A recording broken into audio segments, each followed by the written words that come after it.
지난 수요일에는 우리 찬양 선교사님 오셔서 집회를 했고요. 그 전 수요일이었죠. 25장 1절부터 10절까지 말씀을 속에서 하나님의 나라 백성들의 삶에는 공의와 사랑이 함께 가야 한다, 함께 나타나야 한다는 것을 가르쳐 주셨습니다.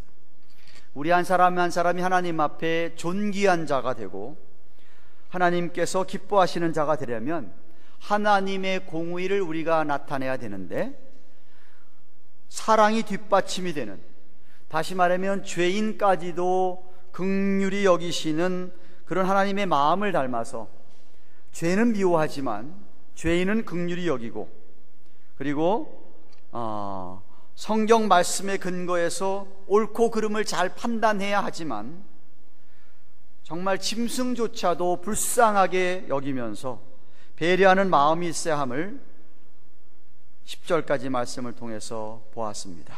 다시 말하면 공의와 함께 하나님의 자비와 하나님의 긍휼이 우리 삶에서 나타나야 된다고 배웠습니다. 오늘 계속해서 읽은 본문에서는 믿는 자라면 우리의 삶에서 믿는 자다운 아름다운 모습들이 나타나야 하는데, 세 가지를 더 말씀하십니다.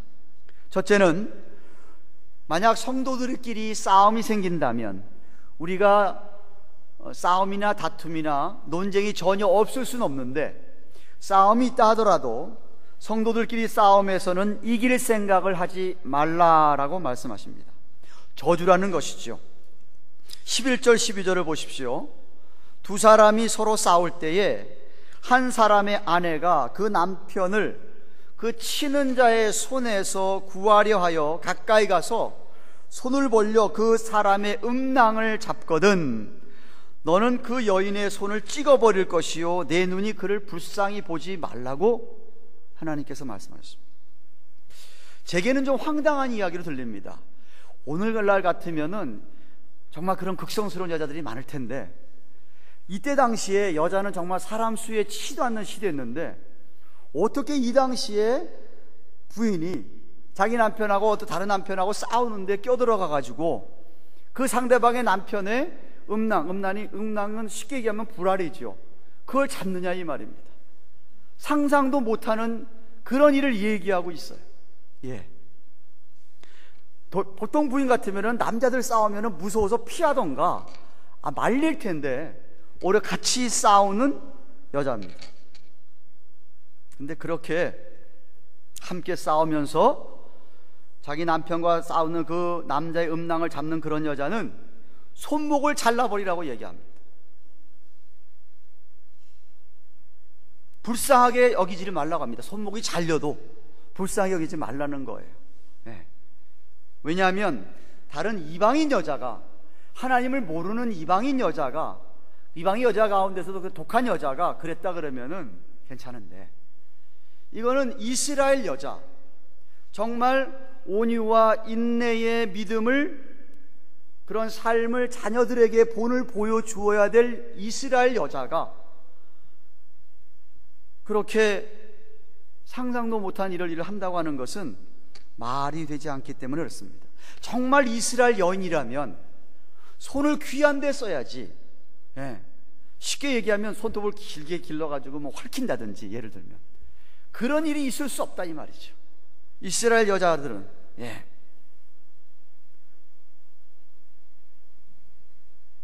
이것을 우리가 오늘날로 좀 적용을 해보면,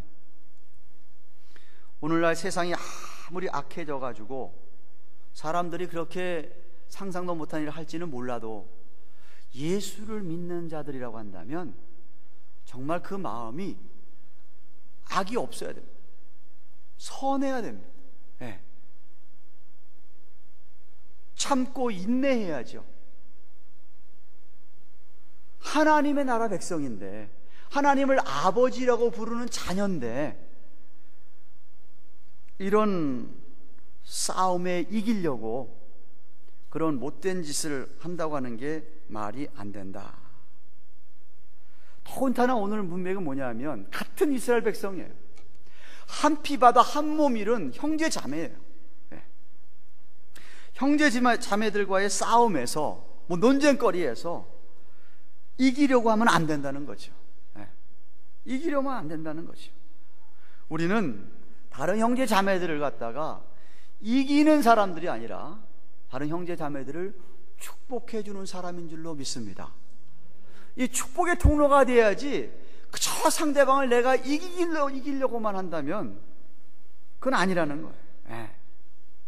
여러분, 싸워서 이기는 사람보다요 훨씬 더 우리가 존귀한 사람이고 가치가 있는 사람인 것을 여러분이 잊지 마십시오. 여러분은 굉장히 대단한 사람들이고 정말 귀한 사람들이에요. 하나님을 아버지라고 부르는, 만왕의 왕을 아버지라고 부르는 자녀예요.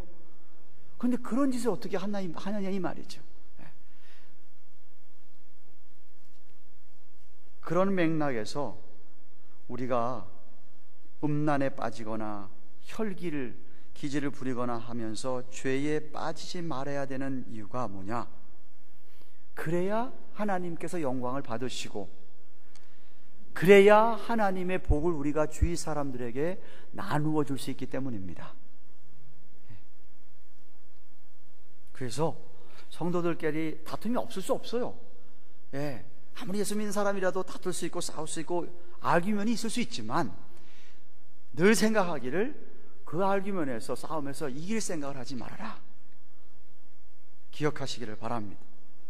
둘째는, 믿는 자들은 깨끗한 양심으로 일해야 된다는 겁니다. 13절부터 15절 말씀입니다. 너는 주머니에 같지 않은 저울추 곧 큰 것과 작은 것을 넣지 말 것이요, 내 집에 같지 않은 매조를 얘기하는 거예요. 곧 큰 것과 작은 것을 두지 말 것이요, 오직 10분 공정한 저울추를 두며 10분 공정한 되를 둘 것이라. 그리하면 내 하나님 여호와께서 내게 주시는 땅에서 내 날이 장구하리라 그랬습니다. 옛날이나 오늘이나 장사하면서 사람들이 속이는 일이 비질비재했던 모양입니다.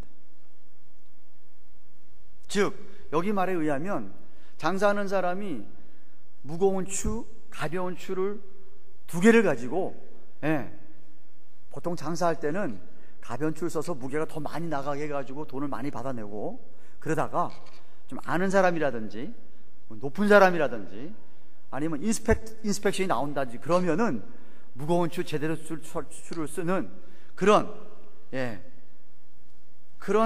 얄팍한, 정말 그런 짓 하지 말라는 거죠. 무슨 얘기예요? 자기 양심을 팔아서 돈을 버는 사람이죠. 그렇죠?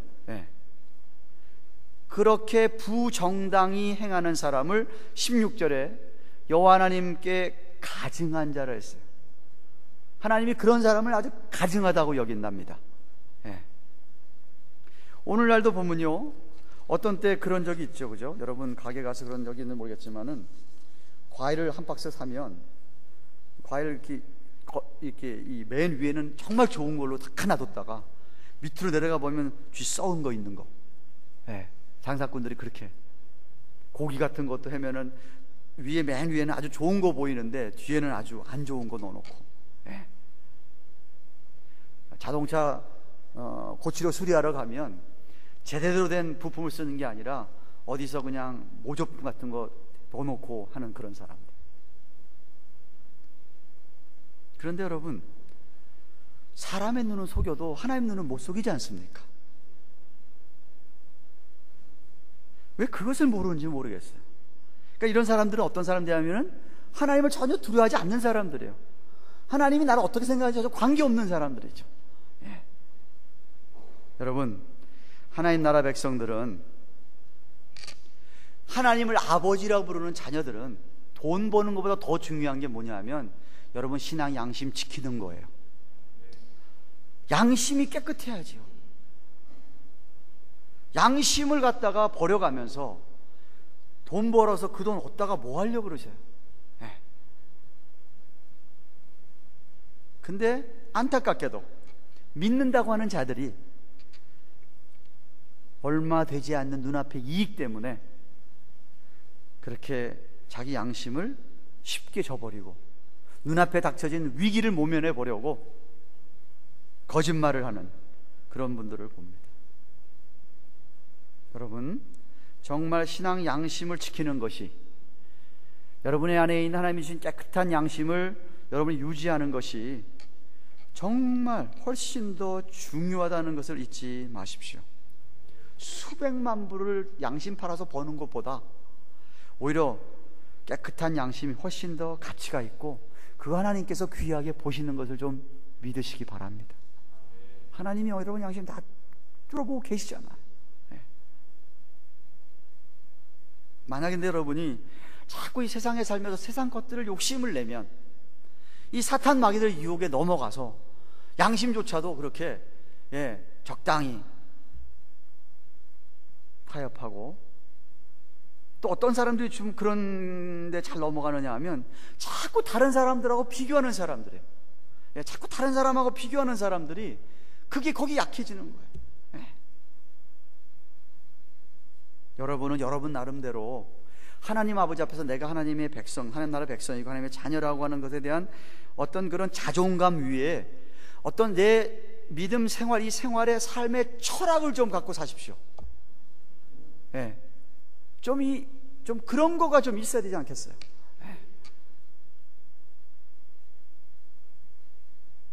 비겁하지 않고 비굴하지 않고, 좀 덜 먹고 좀 덜 입고 뭐 좀 덜, 이 세상에서 좀 그렇게 한다 하더라도 이 세상에서 다른 사람이 인정해 주지 아니하고 뭐 그렇게 살아 이 세상에 성공이 좀 더디고 안 올지 몰라도 우리 자신이 참 그런 존귀한 삶, 아름다운 삶을 지켜가 나가는 것이 하나님의 축복을 받는 비결이라고 저는 확실하게 믿습니다. 그래야지 하나님 보시기에 그게 아름다운 삶이고, 그래야 그게 하나님께 영광이 되는 삶이 아니겠습니까?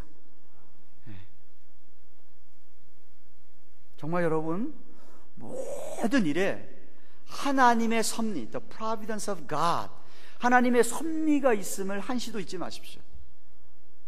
무언가 뜻이 있기 때문에 무슨 일들이 다 펼쳐지는 거예요.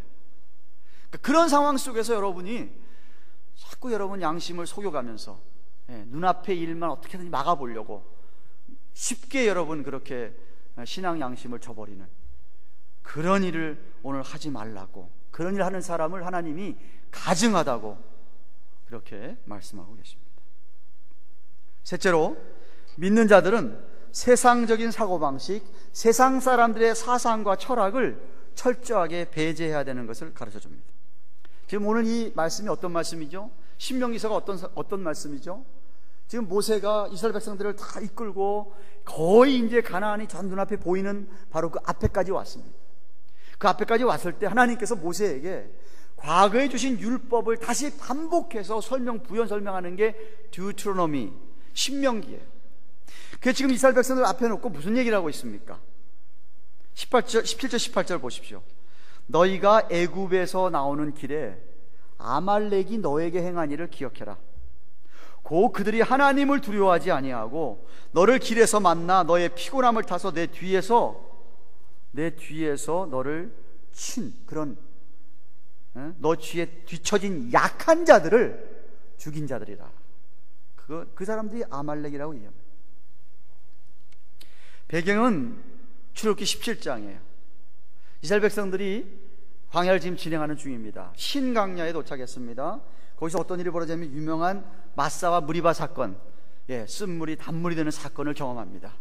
그리고 르비딤에까지 왔을 때에 참 이 사람들이 그 진행하느라고 많이 지쳐 있는데 뒤에 쫓아오기 처진 사람들, 약한 사람들을 아말렉이라는 족속이 와서 친 거예요. 이스라엘은 싸울 그런 무슨 의도가 전혀 없는데 그냥 그 길을 가서 그들은 가나안 땅에 가려고 하는 길인데 뒤에 와서 아주 비굴하고도 비겁하게 약한 자들을 쳐서 죽인 거예요. 공격을 한 거예요. 왜 그랬냐 하는 걸 갖다 오늘 성경이 말하기를 그들이 하나님을 두려워하지 않아서 그렇다, 교만해서 그렇다. 오히려 자기들은 아마 하나님 백성들을 죽이는 것을 자기 실력이라고 생각했는지도 모르겠습니다. 근데 여러분, 어떤 일이 있었습니까? 그때에 모세가 아말렉과의 전쟁에서 위에서 기도하죠. 두 손 들고 기도하죠. 기도하다가 이 노인네가 이 팔에 힘이 들어서 내려오면 여호수아가 전쟁에 지는 거예요. 그죠? 그래서 한쪽 팔은 아론, 한쪽 팔은 훌이 받쳐주잖아요. 그래서 기도했더니 하루 종일 싸워서 아말렉을 물리쳤어. 물리친 다음에 그곳에다 단을 쌓고 여호와 이름을 뭐라고 불렀죠? 여호와 니시, 승리의 하나님이라고 이름 부르면서 제단을 쌓았어요. 그 사건이 출애굽기 17장의 마지막에 나오는 거예요. 그게 이제 이 말씀의 배경이에요. 그러니까 오늘 말씀에 19절에 뭐라고 얘기하냐면, 너희들이 가나안을 정복해도 분명히 아말렉과 전쟁이 있을 거라 이거죠. 그때는 너희가 이제 가나안 땅에서 다 정복하고 안식을 딱 누릴 때에 다른 족속은 몰라도 아말렉 족속은 찾아가서 완전히 진멸해버리라, 하나도 남겨놓지 않고 아예 몰살해 버리라고 지금 하나님이 명령을 하시는 것입니다. 오늘날도 아말렉 족속과 비슷한 무리들이 세상에 있습니다. 아주 비열하게 약자들, 약한 자들을 등쳐먹는 사람들, 어떻게 해서든지 자기 이익을 위해서라면은 수단 방법 가리지 아니하고 그렇게 악랄한 짓을 하는 사람들 말입니다. 그런 사람들을 완전히 진멸할 이 얘기는 뭐냐면, 믿는 사람들은 그런 사람들 하는 그런 사고방식이나 그런 행동을 절대로 따라가서는 안 된다는 거예요. 믿는 자라면 절대로 그런 일을 해서는 안 된다는 겁니다. 가만 생각해 보니까 저 북한의 정권을 잡고 있는 이 공산주의자들, 위정자들이 아말렉 족속 같다는 생각이 들었습니다. 자기 국민들 굶어 죽어하는 사람이 하루에도 수백 명이 되는데, 그죠? 평양에 잘 사는 그 위정자들이나 그 사람들은 잘 먹고 잘 살면서 핵폭탄을 만들려고 거기다 돈을 다 투자하고 있으니 세상에 그런 사람들이야말로 아말렉 족속이 아닌가 생각해요. 그런 북한 그런 공산주의 정권을 인정한다는 자체가 비성경적이에요. 성경이 가르친 것과는 거리가 먼 얘기죠. 이 세상에 그런 사람들이 있는데, 예수 믿는 사람들이 그런 사람들은 철저하게 배제하고 아예 그런 사람들은 정말 상종하지도 않고, 오히려 영적 전쟁을 한다면은 오히려 성령님을 의지하고 이겨라, 그런 말씀을 오늘 하십니다.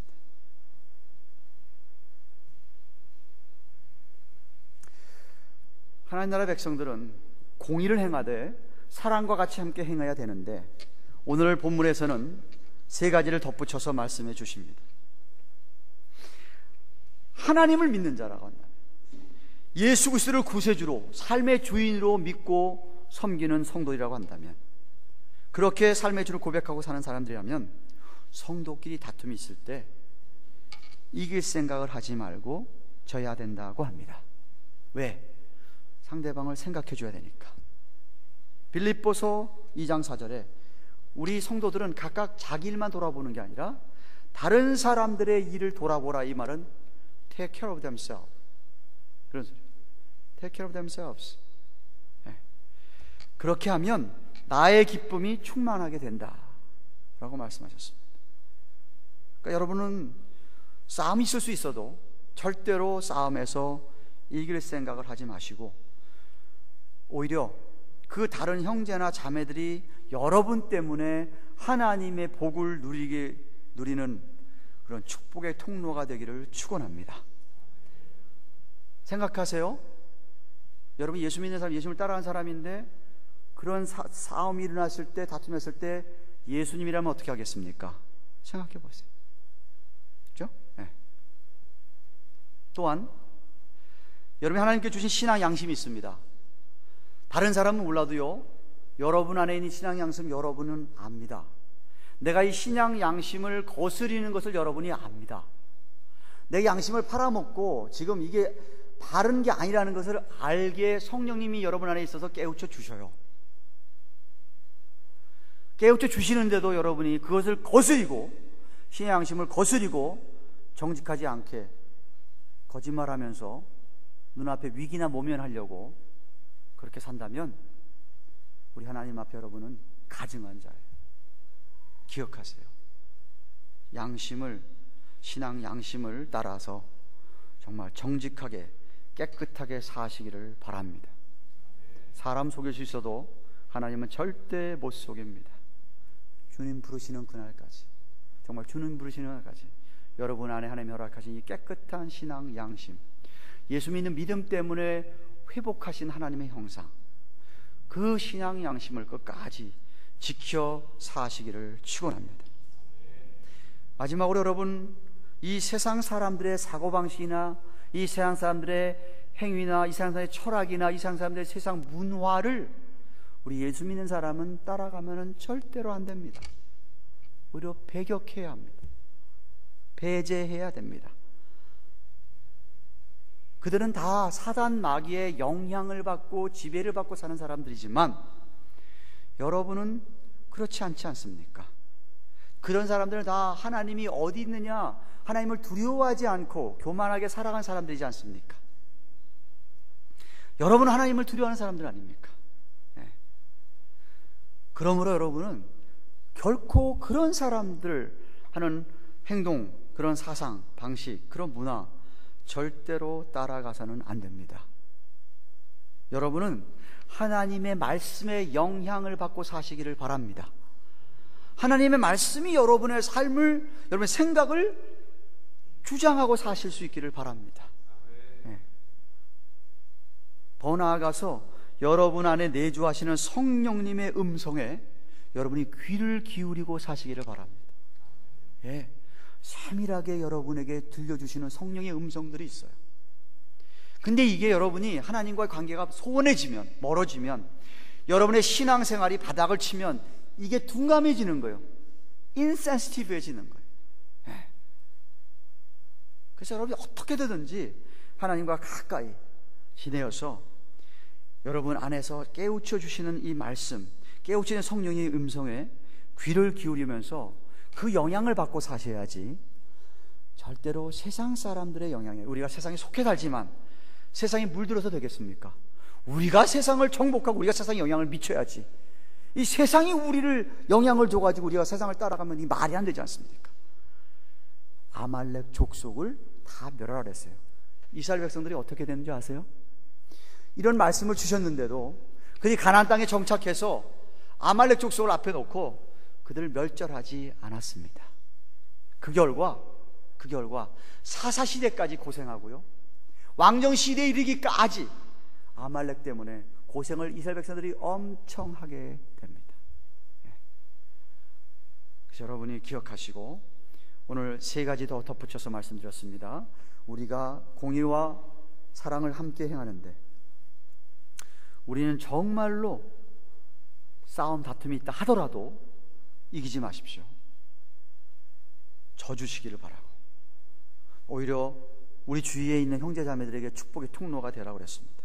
우리 안에 주신 신앙 양심 정말 깨끗하게 지켜 살아야지, 양심을 더럽히고 양심을 팔면서, 그렇게 양심을 속이면서, 하나님을 속이면서 살지 말라고 그랬습니다. 그리고 세상적인 사고방식, 사상 철학과는 달리 그런 문화를 쫓아가지 말고 하나님께서 영광이 되는 하나님의 말씀에 영향을 받고 살라 그랬습니다. 그런 은혜가 저와 여러분에게 있기를 주님의 이름으로 축원합니다. 기도하십시다. 주신 말씀 생각하며 한번 같이 통성으로 기도하겠습니다. 하나님, 정말 우리는 우리의 삶에 하나님의 공평함과 공의로우심을 본받아서 공의와 함께 사랑, 자비가 가게 하시고, 뿐만 아니라 정말 우리 하나님 믿는 자로서, 하나님의 자녀로서 우리 성도들끼리 다툼이 있다더라도 꼭 내가 이겨야 되겠다는 생각을 하지 않고 오히려 져주고 상대방의 축복의 통로가 되게 해달라고 기도하시고, 그리고 신앙 양심, 하나님이 주신 신앙 양심, 하나님 앞에 속일 수가 없는데 정직하고 깨끗하게 살 수 있도록 도와달라고, 그리고 세상 사고방식이나 사상이나 철학이나 문화 영향을 받는 게 아니라 하나님 말씀의 영향을 받고 내주하시는 성령님의 음성에 귀를 기울이고 살아갈 수 있도록 도와달라고 우리 같이 한번 간절히 기도하겠습니다. 고마우신 하나님 아버지, 감사합니다. 이날 저녁에 신명기서 25장 11절부터 19절 차례가 되어서 하나님, 우리에게 공의와 사랑과 함께 믿는 자로서 이 땅에서 이렇게 살아야 할 것을 말씀해 주십니다. 하나님 아버지, 우리 성도들끼리 다툼이 있을 수 있고 논쟁이 있을 수 있지만 꼭 내가 이겨야 되겠다는 생각을 버리게 하여 주시고 저주이도록 도와주시고, 우리의 사랑하는 성도들의 축복의 통로가 될 수 있는 우리가 되도록 하나님 도와주시옵소서. 하나님, 우리에게 회복시킨 신앙 양심을 지켜 살기를 원합니다. 하나님을 속일 수 없을진데, 하나님, 우리가 눈앞에 있는 것 때문에 쉽게 양심을 저버리는 모습 없었는지요?